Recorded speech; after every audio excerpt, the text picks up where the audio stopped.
Good morning. Welcome to worship this morning. I want to ask you to do something, maybe for 20 quick seconds. Look to your left, to your right, maybe just your neighbor. Say hey, maybe introduce yourself, and then say something that easily offends you. Okay. Importantly to note, it is not your job to provide commentary on what easily offends somebody else. We don't want to get in fights up in here right before the sermon. Actually, that could be good, right before the sermon. So, really, 20 seconds, 30 seconds, maybe 30 seconds. What offends you? Ready, go.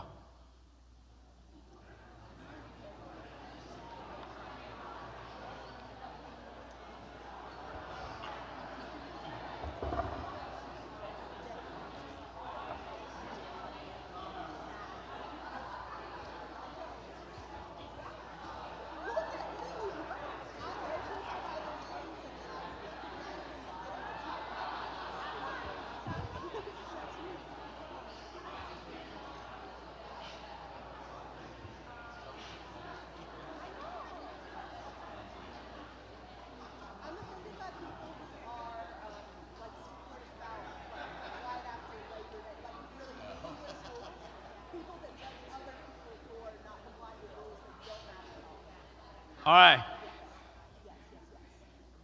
Here are non-acceptable answers in a church setting. Okay. Joe Biden, Donald Trump, cats, musicals, Hamilton. I don't know. Cats the musical. Yes. My name is Scott, and I'm one of the pastors here. If you're joining us for the first time, welcome. I am grateful to be back, and I was out last week, and I was really bummed about it, and I'm thankful and grateful to Aaron for pinch hitting in a short timeline. And so I had COVID, and so I want to tell you a little bit about that in a second. I do want to point out this rosebud. We do a thing here at Wesley, and anytime that there is a baby born, we like to honor the family by doing that. And so Brittany and Zach Watson, they had a little boy, Andrew James. He was born about a week and a half ago, and this is in honor of him. And they actually watched the live stream last week, and they sent it to me, and I was like, "That's cool. I'm not there." And so I bet they're watching today. So congratulations. We're glad you're watching. But anyway, back away from cute babies, and now back to COVID and football. So I did a thing a couple weeks ago. Many of you may know that I'm somewhat obsessed about Florida State football, and some of you may be questioning my sanity because they're really terrible normally or of late. And so I had an opportunity as a minimal booster to I won a ticket to the LSU Florida State game, and I've never been to New Orleans, and so I went to New Orleans, and did a very irresponsible thing, and I was in the French Quarter, and it was like both simultaneously awesome and obnoxious. I can say this as an objective Florida State fan, that I'm in the French Quarter, and I go to Frenchman Street where there's like live music because I like live music and I want to hear live music, and I hear like really cool jazz and bands, all throughout the street, and then I hear the war chant happening like throughout like pockets of FSU fans, and I'm thinking, that's really cool that we're all here. However, I'm sure the locals don't appreciate that, and it's pretty annoying. And so anyway, I did that, and then I went to the game. I have a picture, so just as proof that I was at this game. And as you may recall, Florida State miraculously won, and I was a little bit excited, and I have a video of that I sent to family. You can show that. Let's go! No joke, I had an LSU fan right here and an LSU fan right here, and then the rest were like Florida State fans around. And I'm a grown man jumping up after our guy blocked the kick in the extra point at the end of time, and we won that game. I'm jumping up. Like, I don't look to be agile, right? I'm jumping up on chairs, high-fiving strangers, which is probably where I got sick. And I'm high-fiving, and we are just like bear hugging and like, let's go. And it was like amazing. But this was not the most important victory of the day. And I thought I would share a photo of the most important victory of the day. And you can go ahead and that's the most important victory of the day. Win or lose on the field, I was a winner today, or that day. That was at an alumni event, and I just crashed it. I was like, we were like, hey, can we have a picture? And they were like, sure. And so anyway, I said, I'm going to preach about this. Now, here's a test. You may have been offended by the opening of my sermon and talking about, what does football have to do with church and all this? Why is he talking about, especially Florida State, that football team's offensive anyway, although we are 3-0, let's go.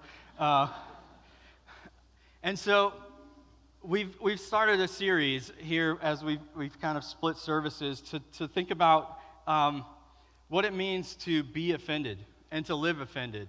And that this idea of being offended is actually a posture that we adopt. And it can be a lifestyle, it can be an attitude, it can be something that overwhelms and infects us. And if we attune our minds and our ears to how we are living in this particular manner, we may find that there can be a liberating freedom in allowing God to release this burden from us and then to live freely in the Spirit that He would have us lead. So I want us to look at a passage early this morning. So you may recall in Luke, in the book of Luke, Jesus is telling a parable about a Pharisee and a tax collector.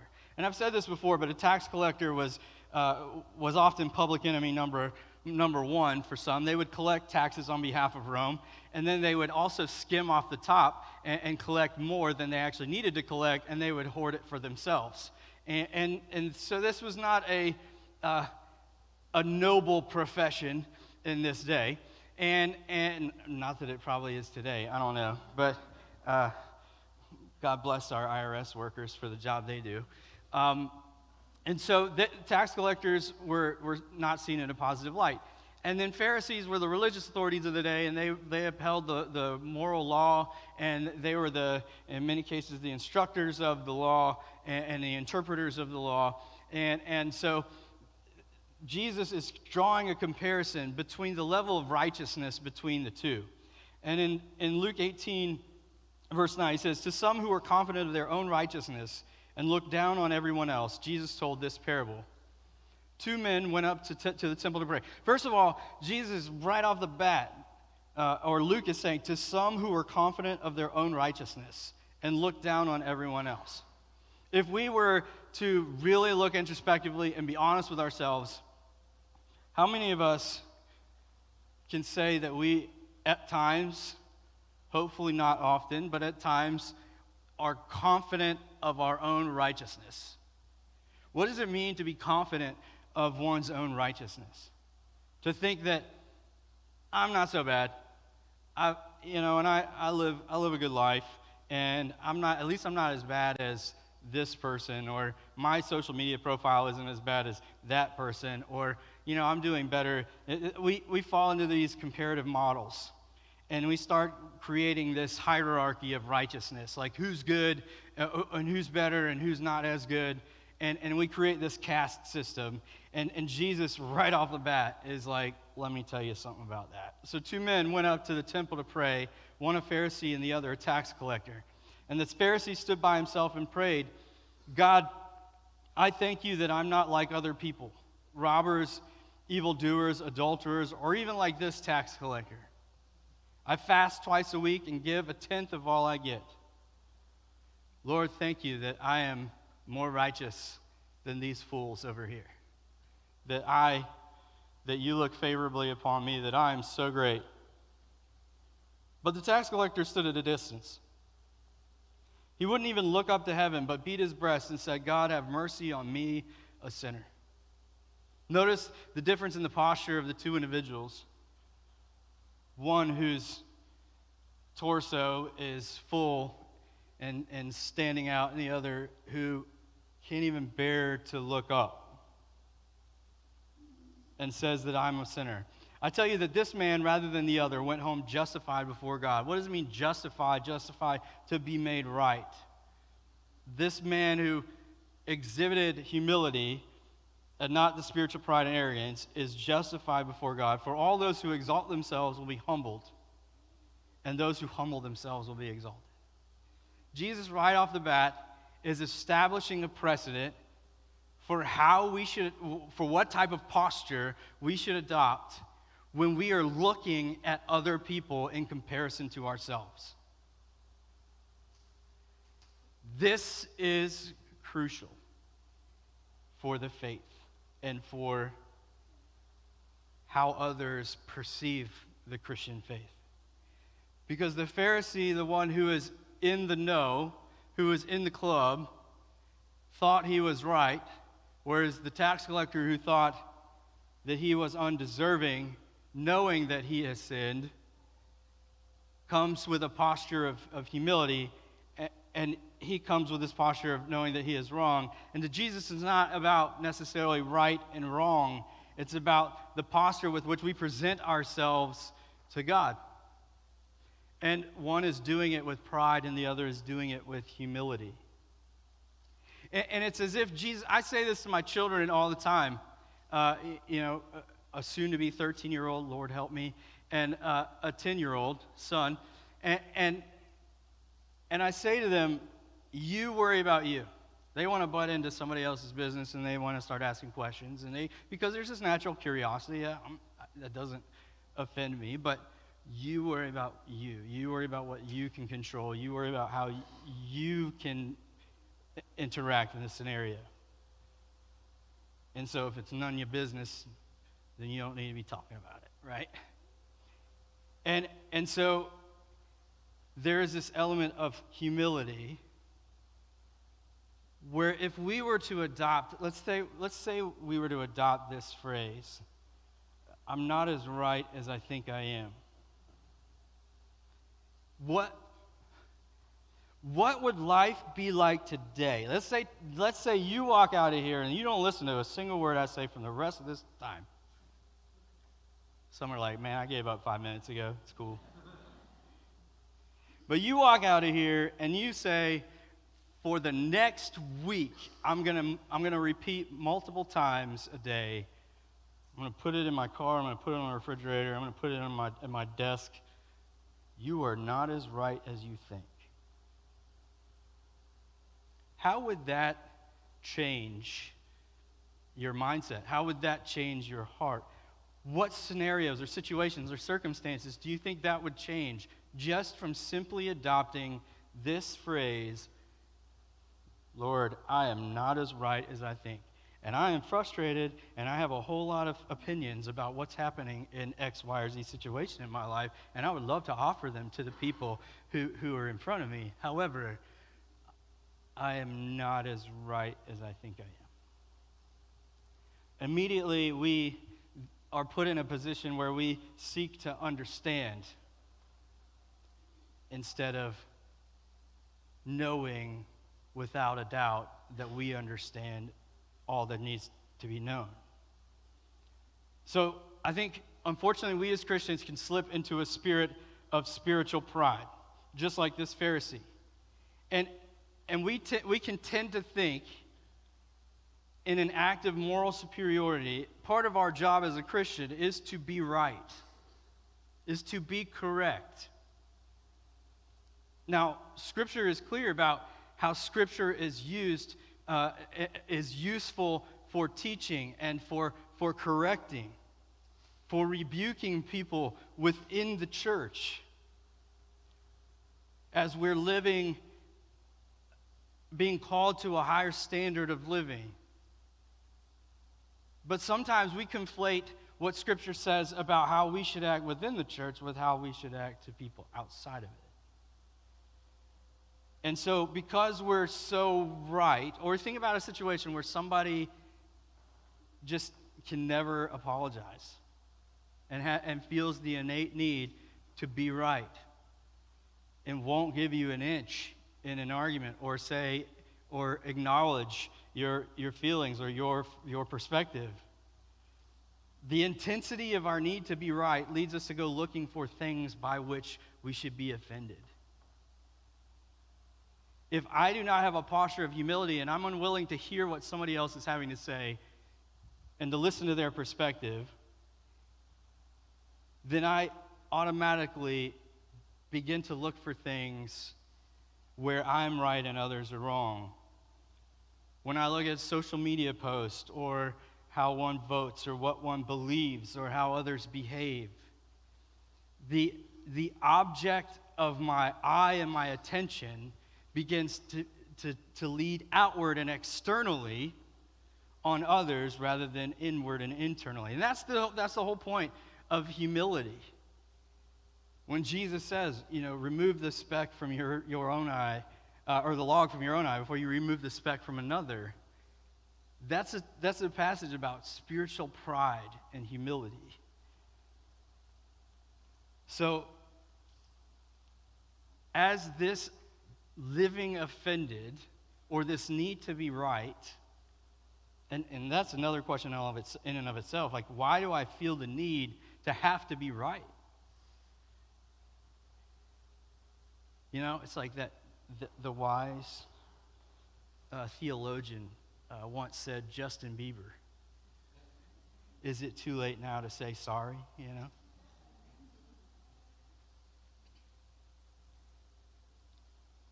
Why do we have such a difficult time saying sorry?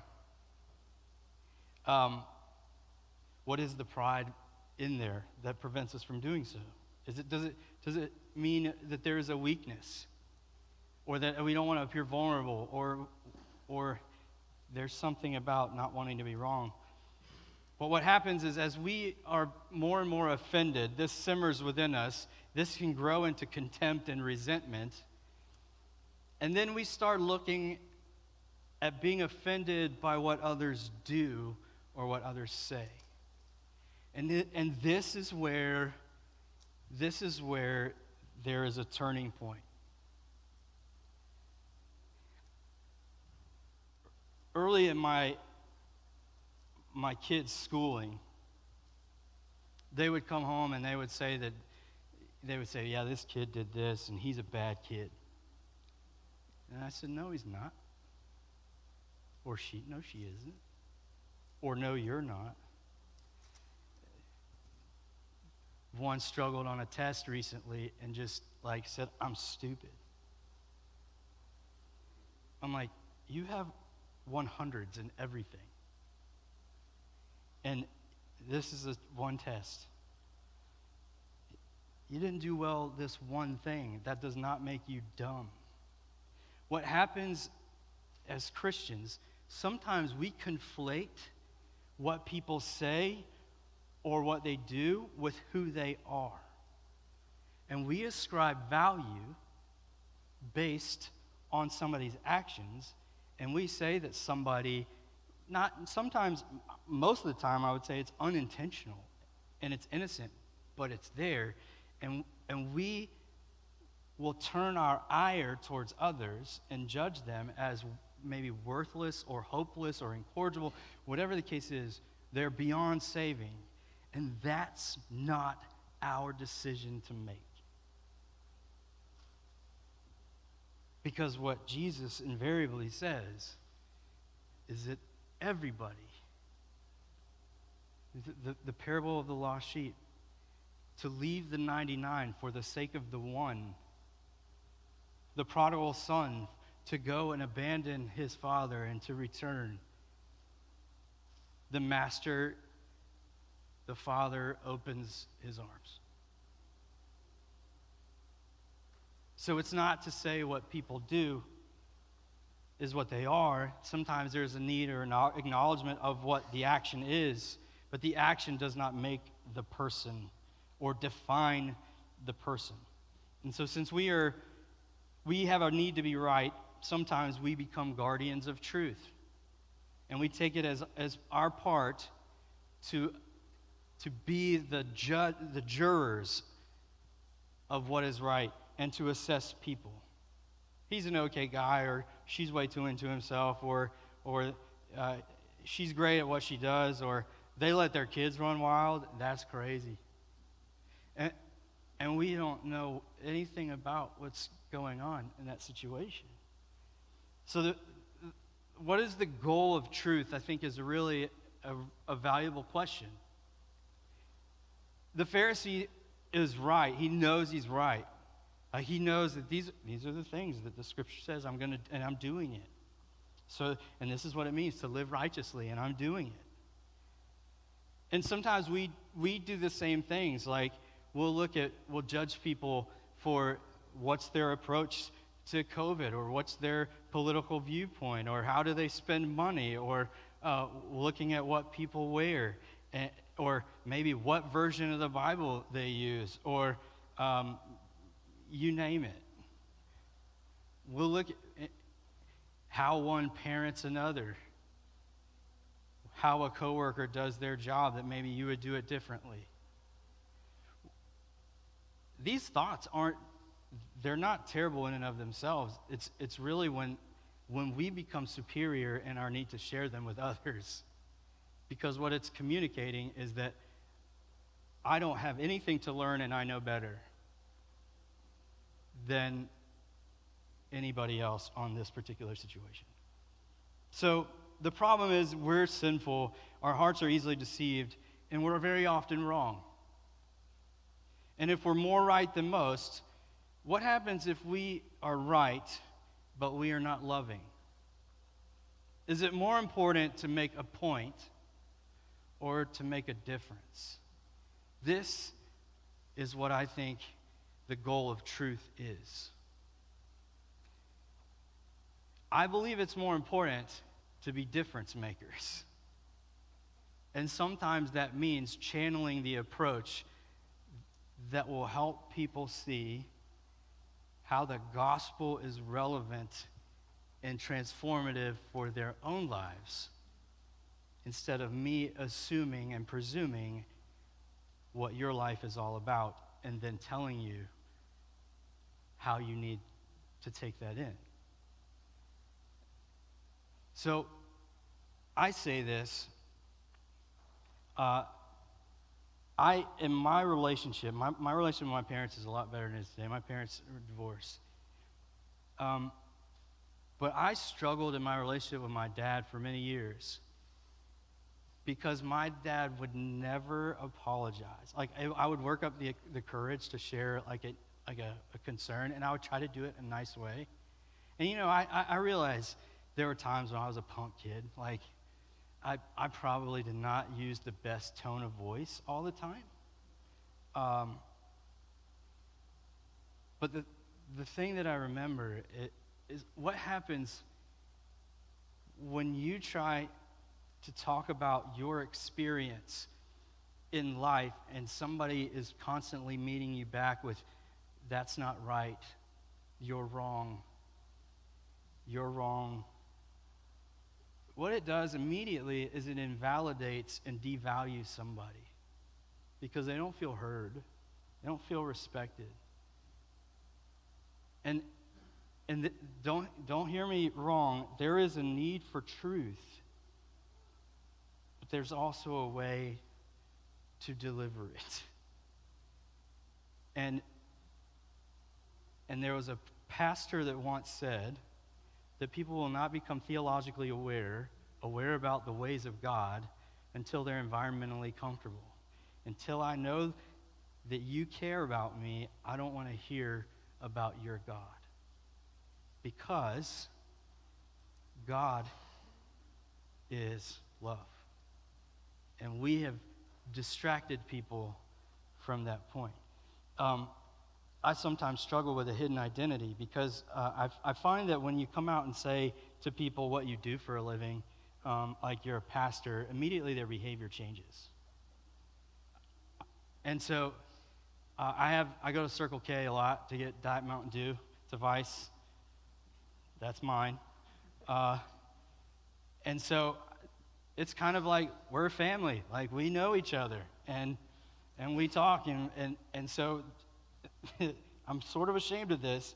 But a few weeks ago, I had my name tag on. Nobody knows what I do. And I had my name tag on, and I had a suit on, which I don't often wear suits. And so I was dressed up, and I was doing a wedding. And I walk in to get a drink, and one of the clerks goes, "Ooh, you look fancy."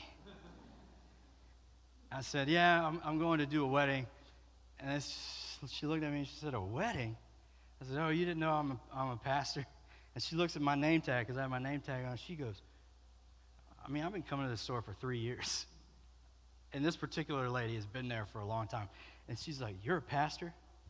I mean, we've talked about like CBD oil, and I've heard some whack conversations that have happened in that store, and it's just about being present. And she's like, "Oh my gosh." I say, "Yeah, I say that because people stop cussing around me if I tell them that I'm a pastor. Like they just change who they are." And like, I would rather be in an authentic, genuine relationship with somebody than they feel like they have to alter who they are to fit a persona for me. Like, I don't want that. I want you. My job is to help people closer to the foot of the cross so that you can have a transformed relationship with Jesus. And I want to be a facilitator of that. But I can't be the change agent.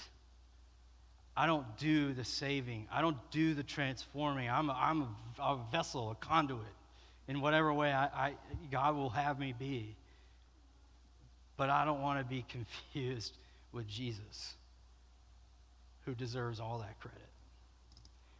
So there is this hidden identity. And I think people aren't drawn to Christians by our moral superiority. Just because we may be right doesn't mean it's making a difference. Jesus is a man among sinners. Though he was sinless, he drew sinful people to himself. And why did sinful people want to be around Jesus? He prioritized making people feel loved and valued over making them feel wrong. Think about this. Think about the person who is the most wrong in your life and annoys the ever-loving daylights out of you. I'll take a minute. Some of you don't need a minute. You're like, I knew 5 minutes ago. And think about that person, and you may be absolutely convinced, and it may be true that you are right, and this person is in the wrong. But if you were to say, "Okay, God, I'm not as right as I think I am, and I'm going to commit to loving this person rather than telling them how wrong they are." That doesn't mean you have to agree. That doesn't mean that you are condoning. There's a lot that happens in my family that is crazy. I could write a book, and it would be interesting, and you all would buy it, and you would be like, "Holy cow." And I don't agree with everything. But what I do agree with is they're my family, and I love them. And so how do I temper the need to be right, knowing that I'm not as right as I think I am? So Jesus, he offers an example in John 13. Jesus knew the hour had come for him to leave this world and go to the Father.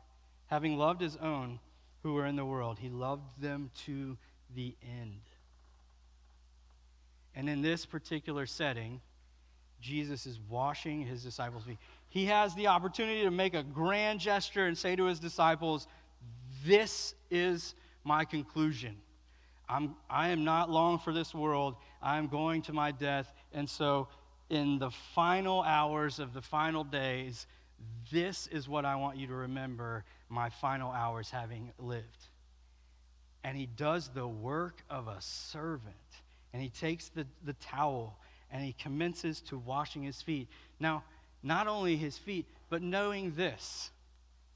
Imagine that you are in this similar position and you know somebody has betrayed you, has violated your trust, has done the very thing that has caused you to be enraged, and rightfully so, and rightfully angry, rightfully offended.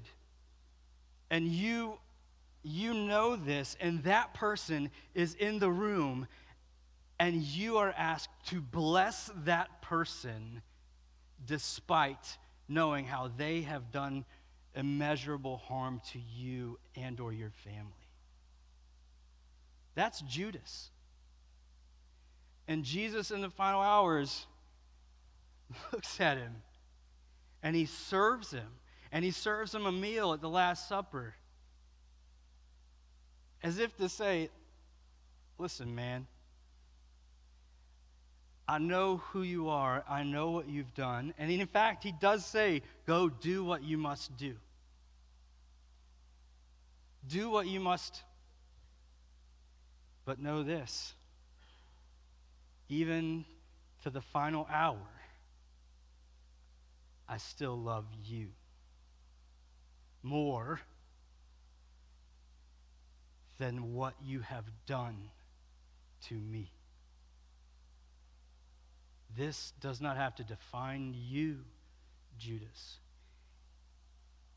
Judas, unfortunately, allowed it to define himself. Peter, on the other hand, was able to be freed from his denial of Jesus. And they took two very divergent paths. But the point is, Jesus, who had the ultimate authority to judge, said, I know what you're going to do, but know this. I'm not going to let you live into that label for the rest of your life. And then it's your choice to decide if you want to. So, there's an adulterous woman. Jesus says, those of you without sin, cast the first stone. Everybody walks away, even the Pharisees. It was their right.